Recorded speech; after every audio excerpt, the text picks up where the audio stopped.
Okay, update tayo sa 15th day ng lettuce, ng pak choy. Pak choy pala, pak choy. So ito is bagong tanim ko lang to. Ito ay 5th day. Ito yung 15th day. Ito 5 days. Ito 15 days. So malaking pinagkaiba. Ito 5 days. Ito yung 15 days. So yan. So maganda naman. Pak choy 15 day. Ganda. Malago yung kanyang mga dahon. Okay. Pak choy 15th day. Ganda. Panalo ha. Okay, 15th day.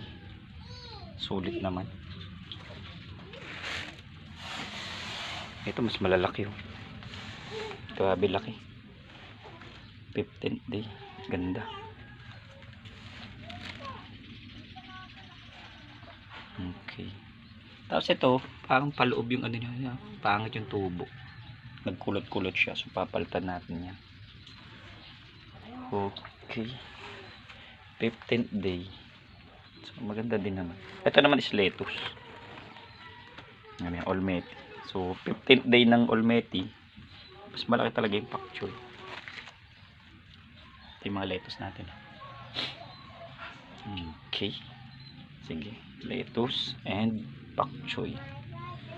Okay, ganda na ng pak choy, yung 15th day ng pak choy. Maraming salamat po. PC mo gawa mo.